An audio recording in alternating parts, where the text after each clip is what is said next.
kita Bapak dan Ibu. Nah, sebelumnya nih, kalau saya boleh tanya ke Bapak dan Ibu, apakah Bapak dan Ibu pernah mengetahui tentang cryptocurrency?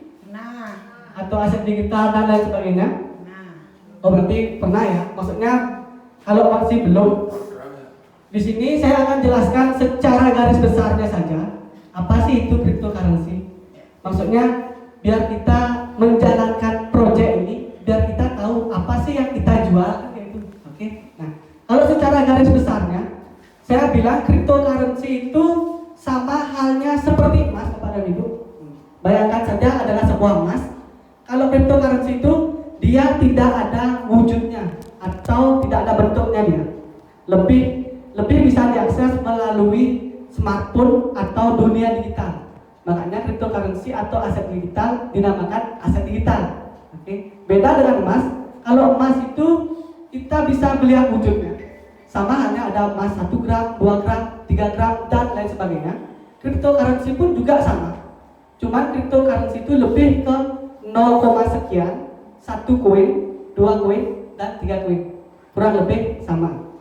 Nah, kemudian apakah cryptocurrency di Indonesia ini sudah legal? Jawabannya sudah, di mana pada tahun 2019 kemarin Bapepti, jadi Bapepti itu adalah Badan Pengawasan Komoditi Berjangka, di mana Bapepti itu yang mengawasi seperti saham dan forex, dan sekarang ada jenis barunya yaitu cryptocurrency. Nah, kalau saya bisa bilang, sebenarnya cryptocurrency itu ada 2 fungsi dia. Yang pertama, cryptocurrency itu bisa sebagai alat pembayaran, transfer dan lain sebagainya, atau bisa dibilang sebagai pembayaran lah. Yang kedua, cryptocurrency itu bisa dijadikan alat sebagai investasi. Kalau negara di luar Indonesia seperti Korea, Cina, atau bisa dibilang Amerika, itu cryptocurrency sudah legal sebagai alat pembayaran yang sama. Jadi dia bisa sebagai alat pembayaran. Tetapi karena kita di Indonesia, pembayaran yang sah itu masih rupiah. Jadi kita di sini lebih menginvestasikan cryptocurrency kita. Astukaro, syukur kedepannya pasti mungkin nantinya cryptocurrency akan diaplikasikan oleh Indonesia. Dan di mana Bapak dan Ibu sini sudah mengetahui akan hal itu. Oke, nah itu adalah cerita singkat mengenai cryptocurrency kedepannya. Kalau saya bilang kedepannya sih kita akan bertransaksi menggunakan bisa dibilang digital. Kita lebih mengurangi, bisa dibilang uang rupiah itu akan berkurang. Nantinya kedepannya akan menggunakan aset digital atau menggunakan uang digital dan elektronik lain sebagainya. Seperti itu ya. Nah, kemudian untuk cryptocurrency itu di dunia yang terdaftar resmi itu kurang lebih ada 7 ribuan. Itu bisa cek di CoinMarketCap, bisa dibuka. Maksudnya di sini saya ingin memberikan informasi ke Bapak Ibu. Nah, di CoinMarketCap itu sudah terdaftar 7.800 cryptocurrency di seluruh dunia. Oke. Nah, kemudian dia juga memiliki marketnya. Jadi cryptocurrency itu dia ada marketnya di setiap negara. Di sini ada market yang legal yang sudah terdaftar itu kurang lebih 33.000 sekian. Jadi di setiap negara memiliki market cryptocurrency. Oke. Nah, dan ini baru saja apa tuh nama cryptocurrency yang terdaftar, dan di luar sana masih banyak cryptocurrency yang belum terdaftar, di mana bisa dibilang proyeknya bodong dan lain sebagainya. Nah, itulah yang saya ingin berikan informasi ke Bapak dan Ibu agar kedepannya nanti di luar sana kalau Bapak dan Ibu ditawarkan mengenai cryptocurrency, lebih baik dicek terlebih dahulu apakah proyeknya jelas atau enggak. Kalau saya biasanya saya cek di CoinMarketCap. Oke. Karena di luar sana pun banyak cryptocurrency yang perusahaannya buat cryptocurrency sendiri, kemudian dia menjualnya sendiri. Itu yang berbahaya. Kalau dicari asal muasal cryptocurrency itu memang bagus untuk kedepannya, agar Bapak dan Ibu kedepannya di luar sana itu tidak dibohongi oleh oknum-oknum yang tidak baik seperti itu. Oke? Nah, kemudian bisa.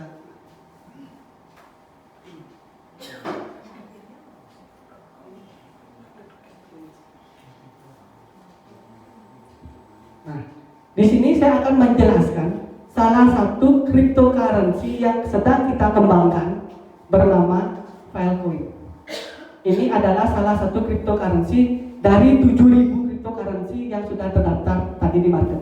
Oke, bisa dibilang cryptocurrency ini sudah legal ya, sudah didaftarkan ya, itu. Nah, kemudian biasanya di balik cryptocurrency tersebut dia memiliki projectnya. Nah, untuk Filecoin projectnya adalah IPFS. Nah, jadi di luar sana pun ada banyak cryptocurrency. Kalau memang cryptocurrency yang jelas, dia ada project yang jelas juga, gitu. Oke. Nah, sekarang saya akan membahas mengenai 3 poin saja Bapak dan Ibu.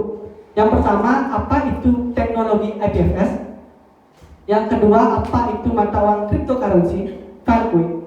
Yang ketiga, apa hubungannya dengan yang bisa dibilang kita di sini? Oke. Nah, pertama-tama, apa itu IPFS dan Filecoin? Nah, di sini IPFS dan Filecoin tersebut diciptakan oleh sebuah perusahaan bernama Protocol Lab. Oke. Perusahaannya bernama Protocol Lab. Nah, sekarang kita melihat siapa sih pemilik dari perusahaan Protocol Lab ini. Nah, untuk perusahaan Protocol Lab itu CEO atau foundernya bernama Juan Bennett. Nah, ini foundernya. Di mana Juan Bennett ini lahir pada bulan Maret 1998. Kalau sekarang itu umurnya kurang lebih 32 tahun. Dan di umur 32 tahun ini Juan Bennett sudah menjadi ilmuwan muda dalam bidang teknologi. Nah, kemudian pada bulan Mei 2014 Juan Bennett mendirikan Protocol Lab di Amerika Serikat dengan bantuan kurang lebih 100 ilmuwan yang ada di blockchain dan Stanford, Harvard, MIT, IBM, Google, dan banyak lagi. Jadi Juan Bennett ini mendirikan Protocol Lab, dia tidak sendirian, dia dibantu oleh rekan ilmuwan lainnya. Nah, kemudian apa sih itu Protocol Lab? Jadi Protocol Lab adalah lembaga penelitian dan pengembangan distribusi untuk memajukan teknologi internet. Jadi bisa bilang Protocol Lab ini adalah lembaga penelitian di mana tujuan dia untuk mengembangkan teknologi internet. Nah, setelah itu dari Protocol Lab ini dia membuatlah sebuah produknya atau teknologinya. Yang pertama bernama teknologi IPFS. Jadi teknologi IPFS itu adalah protokol kumpulan jaringan open source yang memungkinkan menyimpan dan mentransfer data dengan cara verifikasi. Itu istilah komputernya dia kayak gitu. Nah, kalau bahasa simpelnya protokol ini adalah jaringan data. Oke, di mana jaringan data ini yang terhubung dengan internet. Nah, kemudian dia juga membuat mata uang cryptocurrency-nya bernama Filecoin. Nah, di sini dibilang Filecoin adalah jaringan penyimpanan file terdesentralisasi. Oke. Nah, saya lanjut ke poin yang pertama yaitu mengenai IPFS. Nah, sebelumnya Bapak dan Ibu yang ada di sini, kita ini tidak bisa terlepas dari yang namanya teknologi, apalagi dengan internet ya Bapak Ibu. Nah, sekarang pun Bapak Ibu di sini pun sudah menggunakan smartphone yang terhubung langsung ke internet atau menggunakan wifi ke internet. Nah, bisa dibilang sehari-harinya kita berhubungan langsung dengan internet. Nah, di mana yang internet yang Bapak Ibu sedang pakai sekarang itu nama jaringan datanya adalah HTTP. Oke. Nah, biasanya di jaringan data ini dia memiliki data storage atau tempat penyimpanan datanya. Oke. Nah, dimana kalau kita masih menggunakan HTTPS, tempat penyimpanan data storage-nya itu berupa sentral. Jadi sifatnya satu. Dimana satu ini semua data kita akan bisa dibilang tersimpan di sana. Dimana dari sifatnya yang sentral itu dia memiliki banyak kelemahan. Yang pertama, dia gampang dihacker. Yang kedua, dia memerlukan tempat penyimpanan yang besar. Yang ketiga, apabila tempat penyimpanan itu rusak, kemungkinan data yang tersimpan di sana itu akan hilang juga. Nah, ini bisa dibilang kalau menggunakan HTTPS ini masih banyak kekurangannya. Nah, kemudian dari kejadian itu, Juan Bennett membuatlah sebuah jaringan data baru bernama IPFS. Nah, ini adalah jaringan data komputer. Kemudian di IPFS ini sifat penyimpanan datanya itu desentralisasi, bukan sentralisasi dia. Jadi desentralisasi itu artinya dipecah, ya, tidak ada sentralnya. Oke? Dan di mana dengan sifat yang desentralisasi ini memungkinkan data yang tersimpan di sana itu akan lebih aman atau tingkat security-nya ditingkatkan. Jadi kalau kita sudah menggunakan IPFS, bisa dibilang data-data pribadi kita itu akan lebih aman, tidak gampang orang menghacker seperti itu. Oke, kita lanjut. Nah, kemudian ini adalah beberapa situs website yang mengalami hacker. Ada dari bisa dibilang perusahaan besar Indonesia, ada dari pemerintah juga, ada dari kepolisian, dan masih banyak lagi situs-situs yang berhasil dihacker. Dalam artian si pemilik situs ini dia mengalami kerugian karena ada pihak hacker yang masuk ke websitenya, kemudian mencuri datanya, lalu mengobrak-abrik websitenya. Itu mengalami kerugian di pihak perusahaannya. Oke. Nah, makanya dari kejadian ini, si Juan Bennett itu lebih mengutamakan atau memperkenalkan IPFS ini kepada perusahaan-perusahaan besar yang dominan menyimpan datanya di jaringan internet. Oke. Nah, makanya diciptakanlah teknologi IPFS. Nah, kemudian ini adalah perbedaan dari HTTP dan IPFS itu, Bapak Ibu. Nah, kalau HTTP di mana dia tingkat keamanannya yang rendah, seperti saya tadi bilang, karena dia masih sifatnya sentralisasi. Nah, beda dengan IPFS, dia memiliki tingkat keamanan data yang tinggi karena sifatnya sudah desentralisasi. Nah, kemudian biaya penyimpanan yang dilakukan untuk HTTP dia semakin lama semakin mahal, atau bisa dibilang biaya domainnya itu semakin lama semakin mahal, ya. Kalau menggunakan IPFS, biaya penyimpanannya itu lebih murah ketimbang HTTPS. Nah, kemudian untuk HTTP seperti yang saya tadi bilang, dia memerlukan ruang penyimpanan yang cukup besar untuk menampung semua data yang berada di jaringan HTTP tersebut. Jadi pihak yang menyimpan data ini dia memerlukan tempat penyimpanan yang besar. Oke. Nah, bedanya dengan IPFS karena sifatnya desentralisasi, jadi si pemilik perusahaan atau Juan Bennett tadi dia tidak perlu menyediakan ruang penyimpanan yang besar. Oke. Dimana kalau menggunakan IPFS ini kecepatan upload dan download itu bisa lebih cepat. Oke. Nah, kemudian untuk HTTP penciptanya adalah Berners-Lee pada tahun 1997 dan masih kita gunakan sekarang. Kemudian kalau IPFS penciptanya adalah Juan Bennett pada tahun 2015. Oke, itu adalah perbedaan dari HTTP dan IPFS. Nah, kemudian ini adalah gambaran jaringan dari teknologi tersebut. Nah, bisa dibilang kalau HTTP seperti saya tadi bilang tadi, dia memiliki sifat sentral, di mana seluruh data yang bisa digunakan di HTTP itu akan tersimpan pada satu titik, di mana biasanya karena dia disimpan satu titik, kalau ada hacker yang ingin mengambil data itu, dia akan sangat mudah untuk mengambil seluruh datanya. Contoh, apabila Bapak dan Ibu menyimpan bisa dibilang keuangan atau laporan keuangan di jaringan HTTP, misalnya ada hacker yang ingin mengambil data Ibu atau Bapak, itu akan sangat mudah dia mengambil semuanya. Seperti itu. Ada sama halnya kayak Bapak dan Ibu sudah mengumpulkan data-data nasabah misalnya. Nah, di mana Bapak dan Ibu sudah berjalan ke sana ke sini, sudah mengumpulkan ribuan data nasabah. Kemudian Bapak Ibu simpan di HTTP. Lalu ada hacker yang mengambil data Bapak dan Ibu. Nah, apakah Bapak dan Ibu mengalami kerugian? Nah, itulah bedanya. Karena dari kejadian ini, Juan Bennett membuatlah dia teknologi IPFS, di mana dia menghilangkan titik-titik sentralnya tersebut. Dalam artian, data yang Bapak Ibu akan simpan di teknologi IPFS itu akan tersebar di. Contoh, apabila Bapak Ibu kayak tadi sudah mengumpulkan data nasabah sampai ribuan. Nah, kalau Bapak Ibu simpan di teknologi IPFS, data-data nasabah Bapak dan Ibu itu akan terpecah. Jadi ada 10 di A, 10 di B, 10 di C, dan lain sebagainya. Di mana kalau ada hacker yang ingin mengambil data Bapak dan Ibu, dia bisa mengambil cuma beberapa bagian saja, tidak keseluruhannya, seperti itu. Oke? Dalam artian teknologi IPFS ini apakah masih bisa di-hacker? Masih bisa, cuma dia tidak bisa mengambil keseluruhannya. Biasanya proses hacker itu adalah proses yang dilakukan dengan cepat agar tidak diketahui oleh si pemilik data tersebut. Jadi kalau sudah menggunakan IPFS, dia memerlukan waktu yang sangat lama untuk mengumpulkan data dari Bapak semuanya.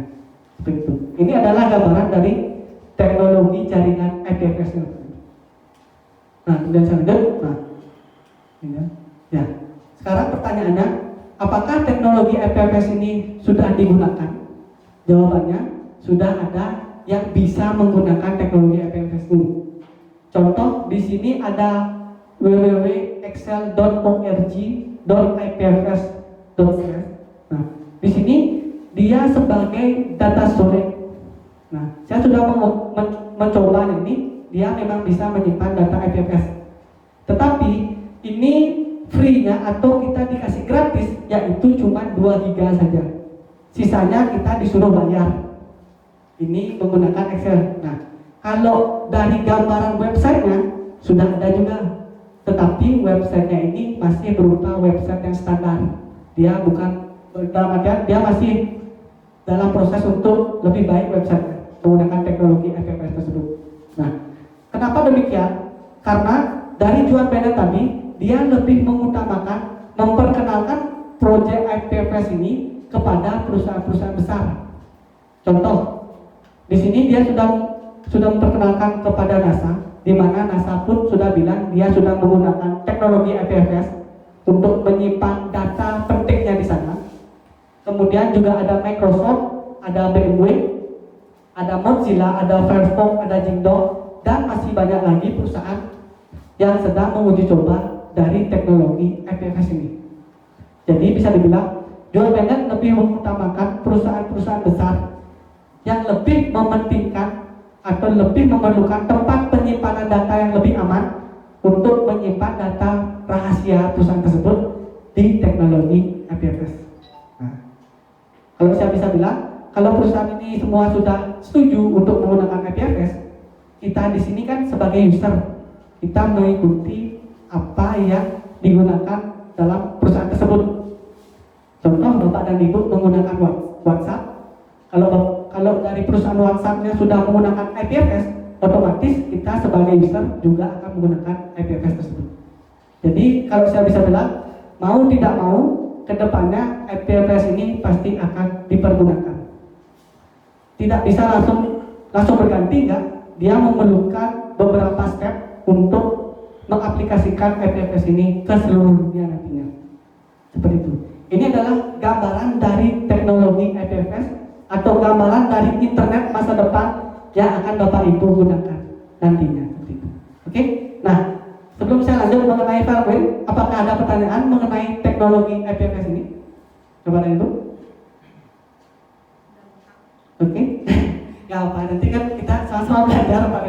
Siapapun juga di sini setiap harinya saya selalu mempelajari mengenai teknologi IPFS dan Filecoin-nya. Di mana saya akan, kalau saya sudah menemukan materi baru, pasti saya akan jelaskan atau menginformasikannya ke Bapak dan Ibu.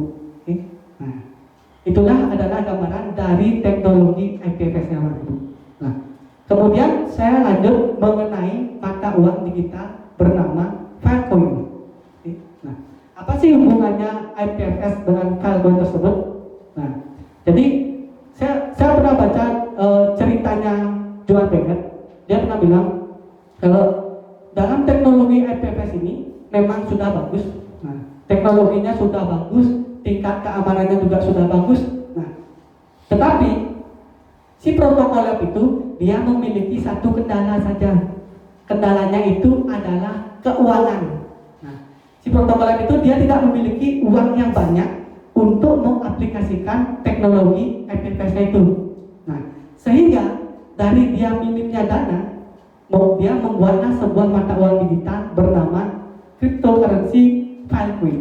Nah, di mana cara mendapatkan Filecoin ini adalah dengan mining atau bisa dibilang storage miner namanya.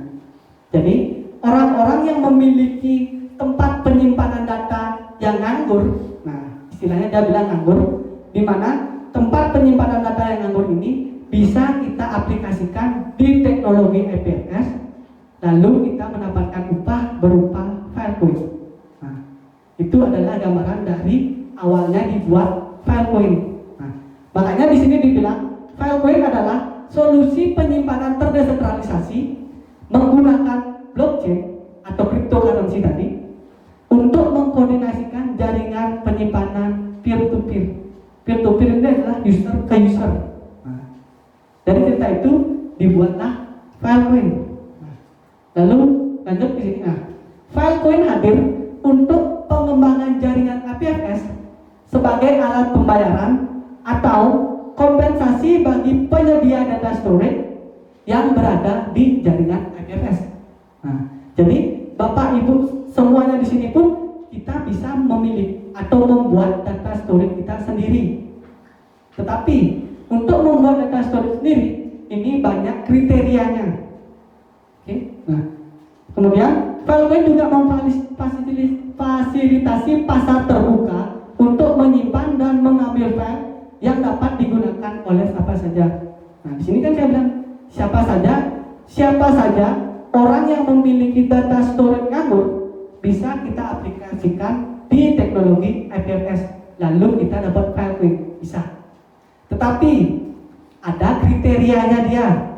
Nah, kalau kita itu sebagai data storage, nah di sini siapapun yang punya data storage tidak terpakai. Data storage itu adalah tempat penyimpanan atau memori.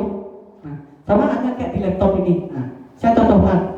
Laptop ini misalnya kapasitas memorinya adalah 1 TB atau 1000 GB. Nah, di mana separuhnya atau 500 GB itu sudah digunakan. Nah, kemudian masih ada sisa kan 500 GB. Nah, 500 GB ini kita bisa aplikasikan di teknologi IPFS sebagai data storage. Lalu kita sebagai storage minernya, pemilik data itu, kita mendapatkan upah berupa Filecoin. Ini bisa dilakukan oleh siapa saja, tetapi dia ada kriterianya atau tugasnya. Ketika kita menjadi storage miner, kita memiliki tugas.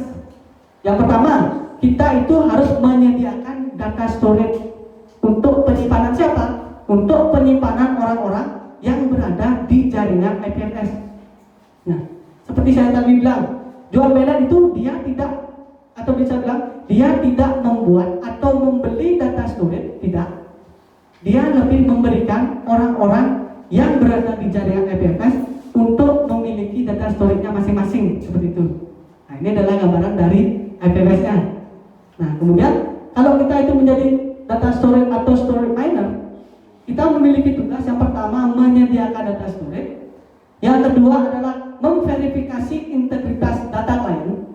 Jadi siapapun data yang tersimpan di data storage Bapak dan Ibu harus memverifikasi data mereka, menjaga, dan di sini menyimpan, kemudian memastikan data dapat diambil dengan cepat.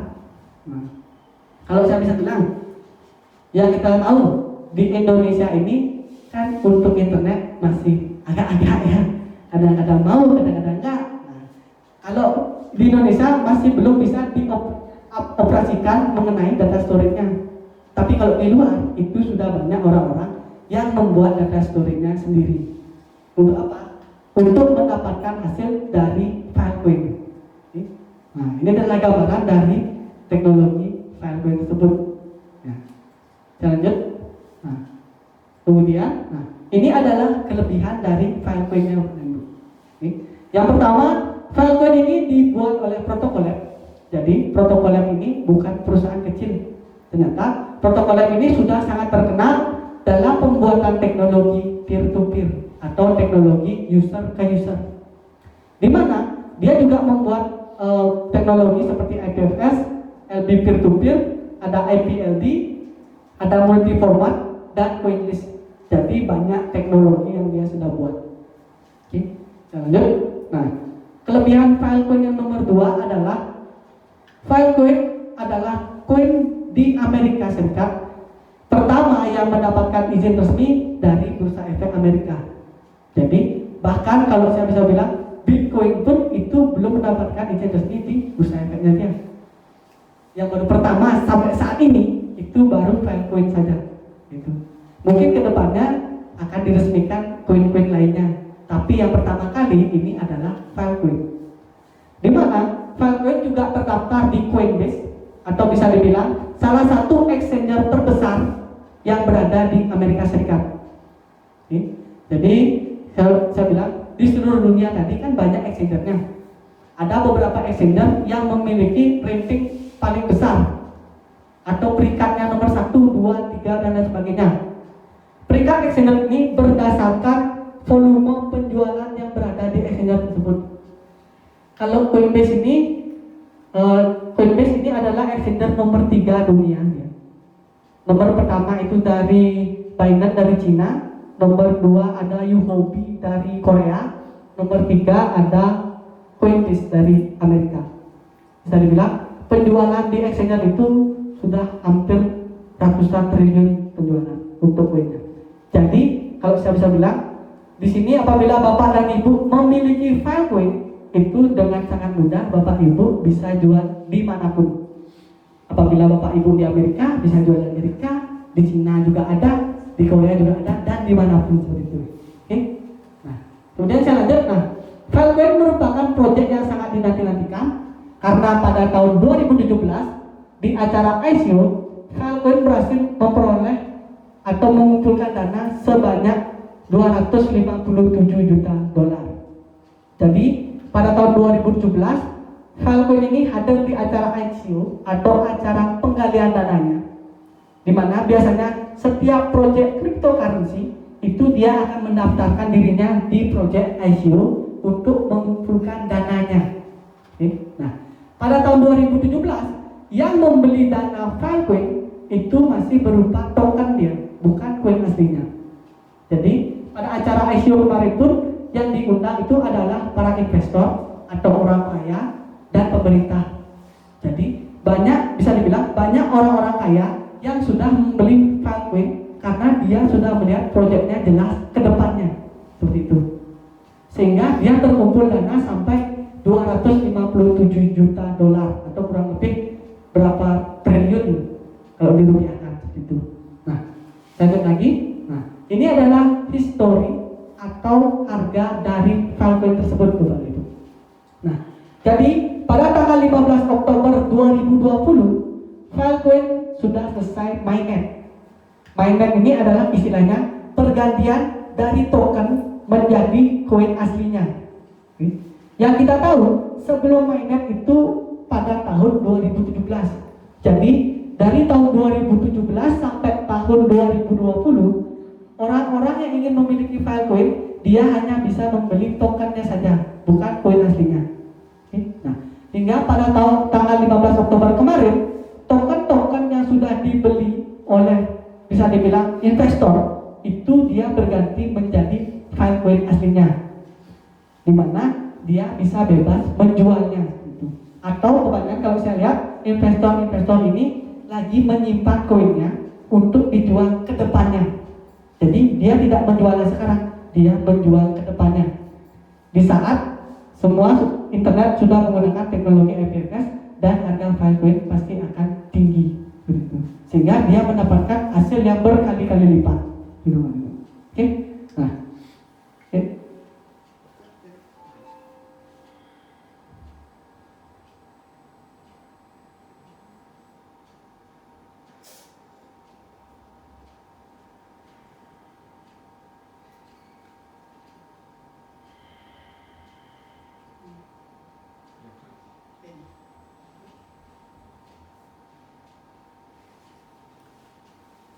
Nah, kemudian saya lanjut. Nah, untuk Filecoin di dunia itu dia sudah kurang lebih terdaftar 68 exchanger di seluruh dunia. Seperti yang tadi bilang Bapak Ibu, kalau Bapak dan Ibu memiliki Filecoin itu tidak usah takut untuk menjualnya di mana, karena dia sudah tersedia di mana saja untuk penjualannya. Oke, nah, belinya bisa buka.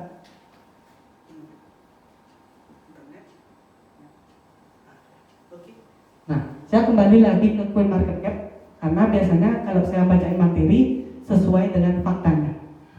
Nah, di sini kita bisa lihat uang, ada Bitcoin, ada Ethereum. Nah, untuk Filecoin dia sudah terdaftar peringkat ini 22. Nah, Filecoin dia menduduki peringkat 22. Nah, kenapa sih dia bisa menduduki peringkat-peringkat tertinggi ini? Dilihat dari volume penjualannya pada itu. Nah, kalau dari Filecoin ini bisa kalau dari Filecoin penjualannya sampai hari ini itu terkumpul 1,3 miliar dolar terkumpul. Mungkin puluhan triliun ada kalau diupiahkan. Jadi orang-orang di seluruh dunia yang join di bisa dibilang cryptocurrency, memahami cryptocurrency itu banyak membeli Filecoin.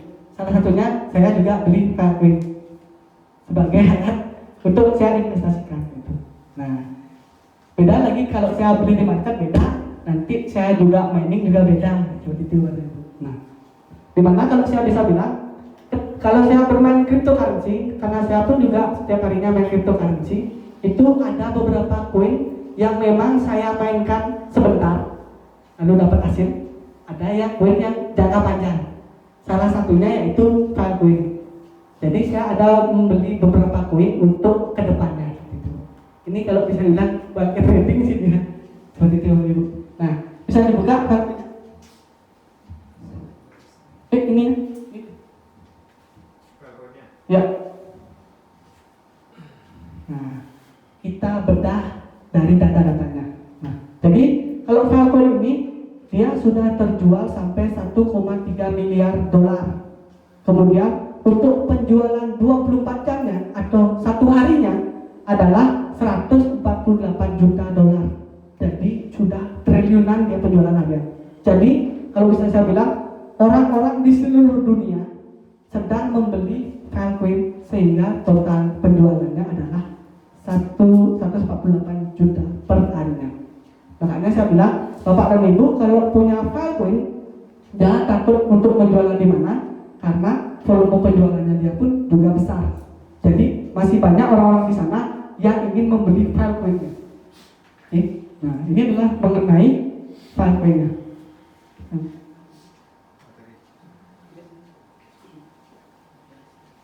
Nah, selanjutnya lagi untuk di Indonesia, Filecoin pun sudah terdaftar resmi di Indodax. Jadi Indodax ini adalah exchanger atau pasar resmi yang berada di Indonesia.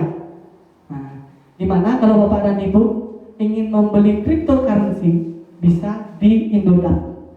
Jadi Indodax ini kantor pusatnya itu di Jakarta, tetapi dia ada cabang 2 di Bali, yaitu di Sunset Road 1 di Kuta sama di Ubud lagi 1.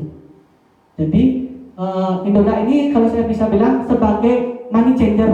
Nah, kalau Bapak dan Ibu memiliki aset kripto, Bapak Ibu ingin memiliki atau menukarnya dengan uang cash, Bapak dan Ibu bisa tukar langsung di indodax.com. Oke. Tapi kalau biasanya di kantor saya kita bisa bantu cuman transfer dia, karena di kantor kita pun tidak menyediakan uang cash. Oke. Nah, untuk di Indodax pun Filecoin sudah terdaftar. Jadi kalau Bapak dan Ibu sudah memiliki Filecoin, ingin mendapatkan rupiah, itu sangat mudah. Langsung saja jual di Indodax. Bisa dibilang prosesnya cuma beberapa jam kita sudah memiliki uang rupiah kita. Gitu. Nah, ini enaknya kita ikut project Filecoin karena dia sudah terdaftar jelas di mana saja. Di setiap negara pun ada Filecoin. Nah, untuk kedepannya atau di luar sana, saya sarankan Bapak dan Ibu jangan termakan isu atau bisa dibilang kayak Indodax itu bodong, Indodax itu gimana-gimana, Bitcoin itu bodong, Bitcoin itu gimana-gimana. Karena di luar sana pun banyak orang-orang yang sudah tertipu oleh cryptocurrency yang dibuat-buat. Terkadang kalau saya pelajari ada beberapa oknum yang mengatasnamakan cryptocurrency tersebut atau mengatasnamakan exchanger tersebut, di mana padahal itu bohong. Karena bohong ke saya ketawa. Kenapa? Karena setiap harinya saya dapat uang di Indodax. Saya mungkin bisa dibilang trading saya setiap harinya.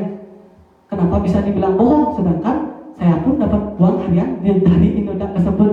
Nah, inilah tujuan dari Mr. Kim.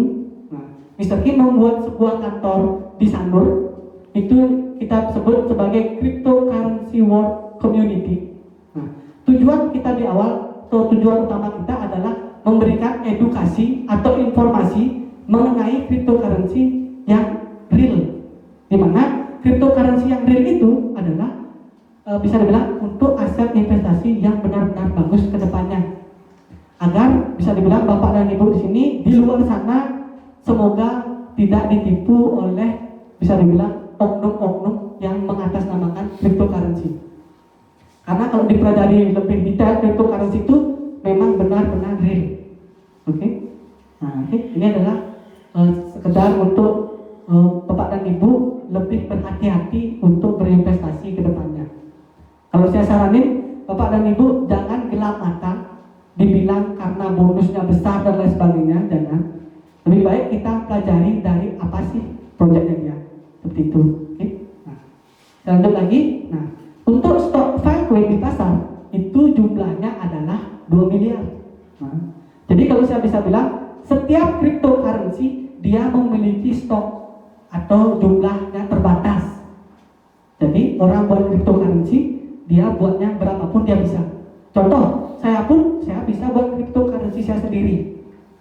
Tetapi cryptocurrency yang saya buat ini untuk apa? Jadi kalau nggak ada apa-apanya, ngapain saya buat cryptocurrency? Nah, seperti itu. Dimana setiap untuk pembuatan cryptocurrency dia memiliki stoknya. Dan Filecoin pun ini dia ada stok sejumlah 2 miliar koin. Nah, jadi 30% dari 2 miliar koin ini itu sudah ada di exchanger, sudah beredar. Oke. Nah, kemudian 70%-nya ini dihasilkan dengan menambang seperti saya tadi bilang dengan storage minernya. Oke. Dan untuk penambangannya ini pun kita tidak bisa dapat semuanya langsung. Jadi mining sekali terkumpul 70% itu tidak. Dia akan terkumpul sejumlah 70% menunggu selama 186 tahun.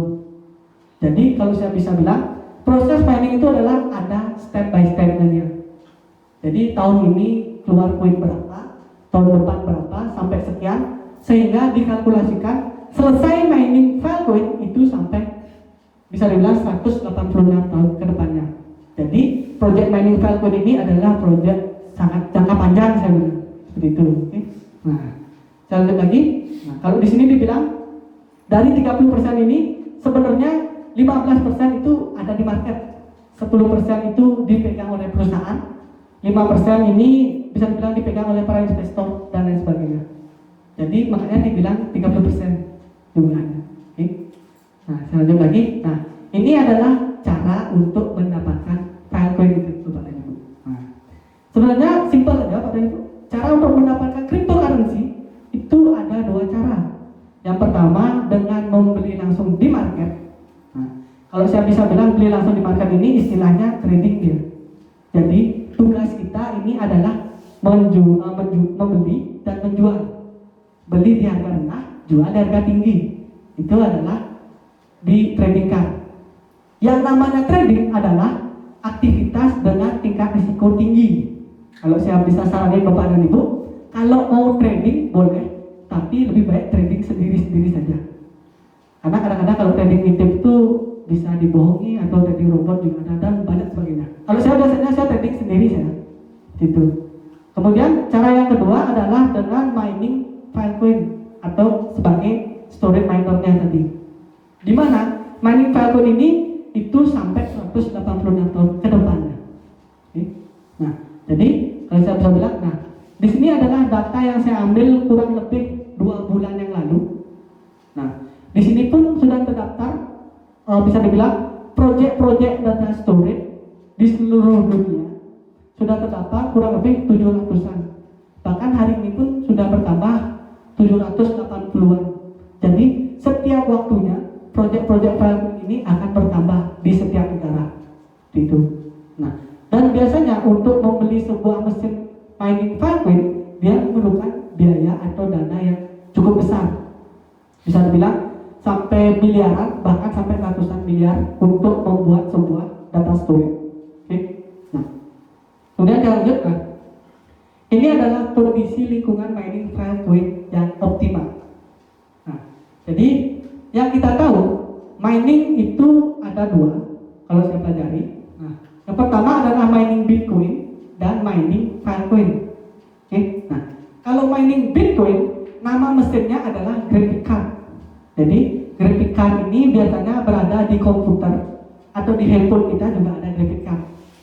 Kalau saya bisa bilang, graphic card ini di mining tugasnya adalah memecahkan kode algoritma matematika yang berada di jaringan komputer. Setelah dia berhasil memecahkan kode tersebut, dia mendapatkan Bitcoin. Nah, itu istilah mining Bitcoin. Jadi bisa dibilang semakin cepat graphic card ini bekerja, semakin cepat dia memecahkan kodenya, semakin cepat dia mendapatkan Bitcoin. Nah, itu mining Bitcoin. Beda dengan mining Filecoin, namanya juga file atau data. Dia menambang data dan tempat miningnya berupa hard disk atau tempat penyimpanan data. Nah, jadi saya bisa bilang semakin besar tempat penyimpanan data yang dimiliki Bapak dan Ibu, semakin banyak hasil Filecoin yang Bapak dan Ibu terima. Itu simpelnya mining Filecoin. Dan di mana biasanya kalau menggunakan hard disk ini dia lebih efisien. Efisiennya dalam segi apa? Efisiennya dalam segi masa pakai perangkatnya, kemudian konsumsi daya atau listriknya itu lebih rendah dibandingkan dengan mining Bitcoin. Nah, di sini juga dibilang lingkungan yang paling optimal untuk project mining Filecoin nomor 1 itu berada di Korea. Kenapa bisa dibilang di Korea? Karena yang pertama, di Korea itu memiliki daya yang stabil atau tenaga listriknya stabil, bisa dibilang teknologi IT yang sangat maju, dan bisa dibilang perangkat hardware yang juga sangat stabil dan lain sebagainya. Makanya di Korea ini salah satu bisa dibilang tempat mining Filecoin terbaik. Kemudian di Korea pun dia memiliki kecepatan internet yang cepat dan stabil. Nah, kalau di Korea ini sudah kecepatan internetnya adalah 5G, tidak 4G lagi dia. Dan Korea pun adalah negara pertama yang melegalkan 5G setelah Amerika. Jadi Korea dulu, beberapa menitnya baru Amerika. Jadi kalau Bapak dan Ibu jalan-jalan ke Korea, internetnya di sana sudah 5G. Dan juga Korea memiliki banyak data karena kawasannya padat penduduk. Jadi bisa dibilang mining Filecoin adalah mining dari seberapa banyak data yang terkumpul, sehingga kalau banyak data yang kita dapat, banyak juga hasil Filecoin yang kita terima. Begitu. Kalau di setiap negara itu datanya kecil, ya sedikit kita dapat Filecoin. Tapi di sini dibilang nomor 1 di Korea karena Korea kawasannya padat penduduk, di mana 24 jam orang-orang Korea itu aktif di dunia maya atau internet. Jadi kalau ada project mining di Korea itu enak ya, dapat banyak hasilnya seperti itu. Oke, nah saya lanjut. Nah, ini adalah proses mining dari Filecoin, di mana dia memecahkan kode-kode atau menyimpan data-data. Oke, nah saya lanjut. Nah, jadi ini adalah poin kita yang ketiga, yaitu apa hubungannya dengan kita di sini. Nah, jadi kita di sini ikut di project Minecoder, di mana perusahaan Minecoder ini adalah perusahaan mining mining Filecoin yang berada di Korea. Jadi di Korea pun itu ada 4 perusahaan mining. Salah satunya adalah Minecoder yang kita sedang kembangkan sekarang. Oke, di mana di sini dibilang Minecoder adalah mining Filecoin dengan teknologi IPFS. Nah, dari Minecoder ini dia sangat detail memberikan data-data perusahaannya dia. Pertama di sini juga ada alamatnya ada, lalu visi dan misinya dia juga ada. Kemudian, nah ini adalah tempat data storage-nya dia. Jadi kalau Minecoder sendiri dia memiliki 6 tempat data storage di Korea. 3-nya sudah bisa bilang 3 dari 6 ini sudah mining, kemudian 3-nya masih menunggu proses untuk jadi. Jadi kalau sudah jadi mining semua, data storage-nya dia sangat besar. Itu. Nah, ini adalah beberapa ahli IT dalam Mindcoder. Nah, lalu ini tentang Mindcoder. Nah, kita dilihatkan juga data storage atau mesin yang kita sewakan. Nah, jadi saya bisa bilang, Bapak dan Ibu menyewakan mesin ini, di mana mesin ini akan bekerja setiap harinya selama masa kontrak Bapak dan Ibu menghasilkan Filecoin. Itu. Nah, bisa cek di internet.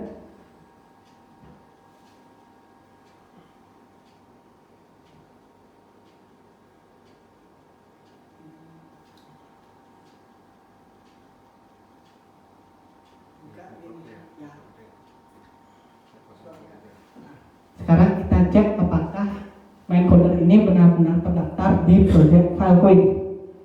Nah, karena kalau saya baca-baca dari project Filecoin ini sendiri, dia tidak bisa sembarangan perusahaan bisa mining Filecoin, harus terdaftar resmi di protokol lab seperti itu. Nah, untuk Mindcoder itu kodenya adalah F0330 33025. Oke.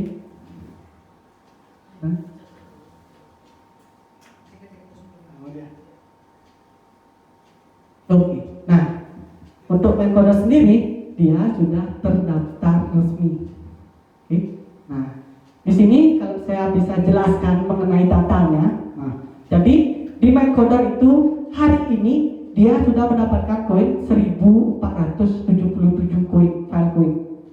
Jadi Mindcoder pun dia sudah mining pada tanggal 15 Oktober kemarin. Nah, tetapi kita para user di Mindcoder itu masih menunggu hasil untuk dibagikannya, di mana hasil untuk pembagian hasil mining tersebut harus menunggu keputusan resmi dari protokol lab. Jadi Mindcoder sendiri pun dia tidak bisa membagikannya secara bisa dibilang kemauannya dia sendiri, nggak bisa. Dia harus menunggu keputusan resmi dari pusat. Nah, kalau dibilang Mindcoder sudah mining, dia sudah mendapatkan hasil ribuan koin. Dan ribuan koin ini yang akan nantinya dibagikan kepada usernya. Oke. Nah, kalau kita lihat di sini, Mindcoder itu kapasitas penyimpanannya adalah 132 terabyte. Ini baru dari hitungan bisa dibilang 3 perusahaan saja. Kan dia memiliki 6 data storage. Nah, jadi dari 3-nya itu masih proses. Kemarin Mr. Kim juga sempat bilang memorinya itu bisa nanti sampai 10 petabyte ya. Jadi besar tempat Mindcodernya. Oke. Nah, dan di sini pun Mindcoder menduduki peringkat 423 dari 700 miner. Oke. Nah, walaupun dia peringkatnya kecil atau data storage-nya kecil, tetapi hasil Filecoin-nya dia lumayan besar. Tuh. Nah, kemarin hari ini dia dapat 0,03 Filecoin per terabyte-nya dia. Kurang lebih hari ini dia dapat 59 Filecoin. Jadi kalau Mindcoder ini dia kan mining setiap harinya. Jadi di sini dibilang hari ini dia dapat 59 Filecoin. Nah, inilah bagusnya dari project Filecoin. Dia projectnya jelas, kita bisa cek langsung di internet. Oke. Nah, jadi kalau untuk project mining yang jelas, dia terdaftar resmi di project protokol lab tadi. Nah, dan Mindcoder pun dia juga sudah terdaftar resmi di Bapak Ibu. Nah, kemudian balik ke materi ini.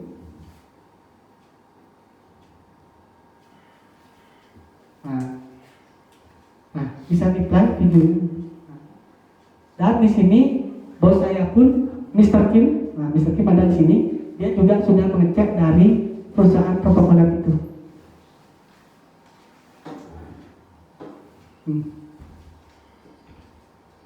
Nah, ini adalah gudangnya, salah satu data storage.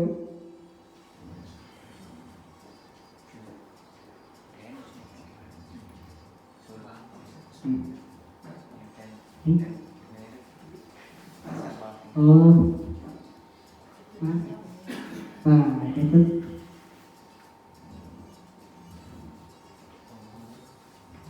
Kalau ini video sudah diambil kurang lebih 3 bulan yang lalu.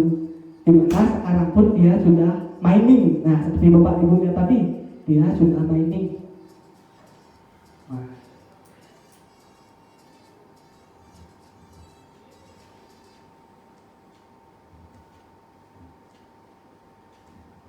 Oke.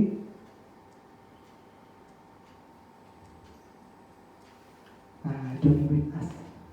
Itulah mengenai Mindcoder-nya Pak Ibu. Dan kemarin pun Mindcoder ada berita resminya dia. Jadi Mindcoder ada berita resminya, itu dia masih bahasa Korea. Nah, cuman saya sudah translate ke bahasa Indonesia. Mindcoder ada beberapa kebijakan baru nantinya, di mana yang ini akan kita meeting hari Senin nanti Budayu. Kalau saya bacakan sepintas ya, di sini pun saya juga harus mengecek faktanya, apakah benar apa enggak datanya ini. Yang pertama kebijakan dari Mindcoder yaitu peraturan dari pusat. Kenapa sih sampai saat ini Mindcoder belum dapat atau belum bisa membagikan hasil miningnya? Karena dari pusat itu sedang mengecek beberapa miners atau data storage yang bisa dibilang ilegal. Jadi banyak ada perusahaan-perusahaan asing yang mencoba mining Filecoin, tetapi itu sudah terdeteksi oleh protokol lab. Jadi itu di-cut langsung. Seperti saya tadi bilang, mining Filecoin ini tidak bisa sembarangan perusahaan, harus terdaftar resmi di protokol lab. Dan juga ada beberapa perusahaan yang belum membayarkan depositnya. Jadi untuk perusahaan yang mau mining Filecoin, dia harus membayar deposit Filecoin ke protokol lab. Seperti itu. Jadi dia harus membayar, bisa dibilang sewa, karena saya mau mining Filecoin-nya, seperti itu. Kemudian poin yang kedua, nantinya PV dari Mindcoder itu akan diturunkan menjadi 60%. Kalau ini pun saya juga harus mencari data resminya dia atau fakta resminya dia. Karena di sini pun baru berita, bisa saja benar, bisa saja salah. Di sini dia bilang berlaku mulai dari 7 Desember.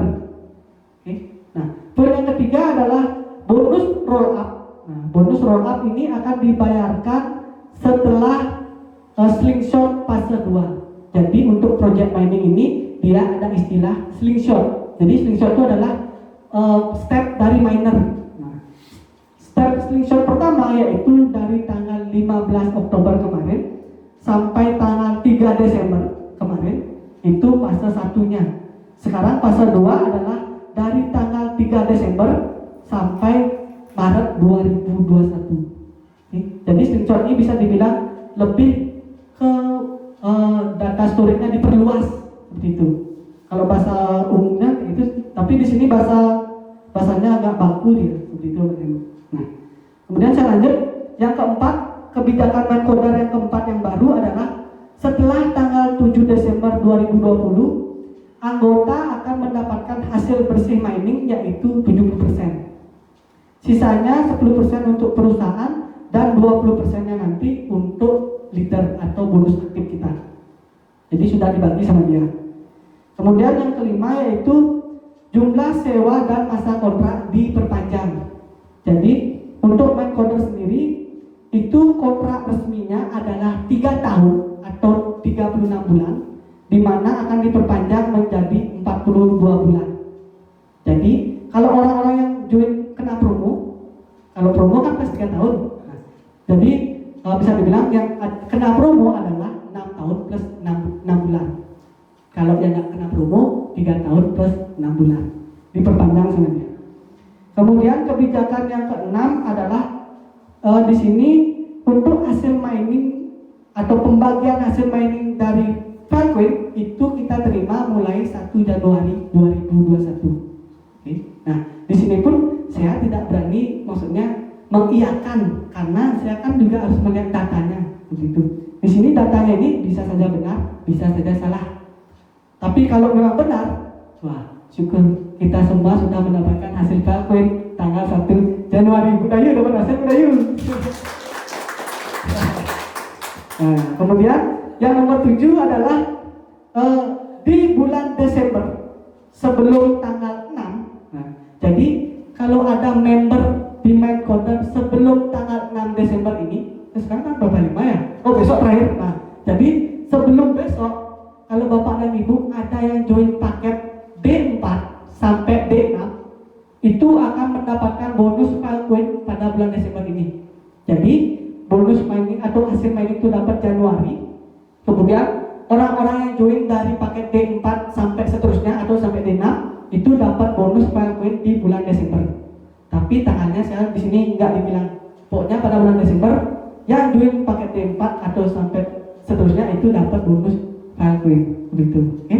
Nah, kemudian di sini juga Mindcoder berterima kasih kepada kita semua sebagai membernya yang sudah mau menunggu sabar untuk dari hasil file coin-nya. Karena kita mau menunggu sabar, dari itulah dia menambahkan waktu 6 bulan lagi. Jadi pihak Mindcoder pun berterima kasih kepada kita semua yang telah sabar menunggu hasilnya. As to Carol, hasil file coin nanti akan kita dapatkan semua serta pada bulan Januari tanggal 1 2021. Begitu. Ya. Jadi bisa dibilang itu adalah hadiah tahun baru yang terindah kan bisa dibilang ya. Nah, hasil file coin. Nah, baik. Nah, itu ada sekian materi dari saya. Kurang lebihnya saya minta maaf ke Bapak dan Ibu. Nah, terima kasih Bapak dan Ibu sudah hadir pada acara ini. Untuk lebih lanjutnya, saya tunggu Bapak dan Ibu di kantor Sanur. Nanti kita bicara